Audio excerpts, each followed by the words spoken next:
What if I told you one of the most terrifying conquerors in history could barely walk?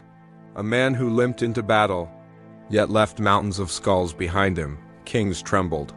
Cities burned. Empires collapsed. This is the story of Tamerlane, also known as Timur the Lame, the conqueror who nearly rebuilt the Mongol Empire through pure terror.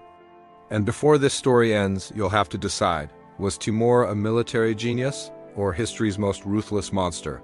Timur was born in 1336, near Samarkand in Central Asia. He was not a Mongol prince. He had no royal blood. In a world ruled by Genghis Khan's descendants, Timur was an outsider. As a young man, he was shot by arrows, permanently damaging his leg and arm. From then on, he walked with a limp. His enemies mocked him. Timur Ilang, Timur the Lame, but Timur learned something early. If you cannot rule by blood, you rule by fear. Timur began as a mercenary, switching sides, betraying allies, surviving by wit. He studied warfare obsessively, Mongol mobility, Persian administration, Islamic legitimacy. By his 30s, Timur controlled Transoxiana. By his 40s, he declared himself Sword of Islam, but make no mistake, religion was a tool, not a rule. Timur wanted one thing, absolute domination. When Timur invaded a city, he gave a choice, submit or be erased. Those who resisted faced unimaginable punishment. In Isfahan, after a revolt, Timur ordered the construction of towers made of 70,000 human skulls. In Delhi, his army massacred over 100,000 prisoners in a single day, not for rage, not for revenge, but strategy. Timur believed terror saved time.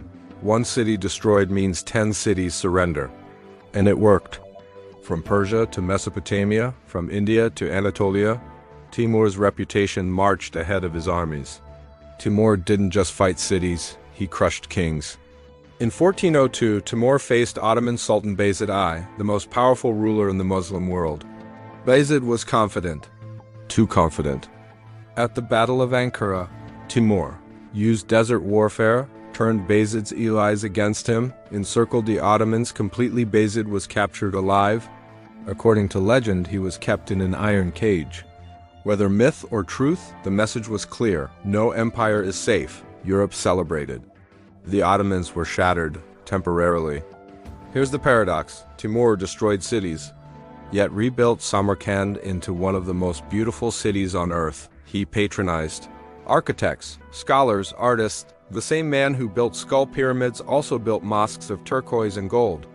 To Timur, beauty belonged to the victor. Mercy belonged to the defeated. At 68 years old, Timur prepared his greatest campaign yet, an invasion of China. He never made it.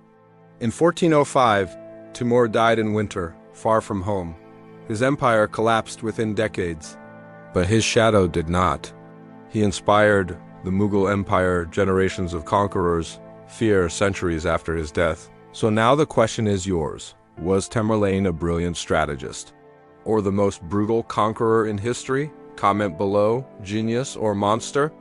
I read every comment. If you want more uncensored stories of history's deadliest rulers, subscribe and turn on notifications, because the next conqueror's story might be even darker.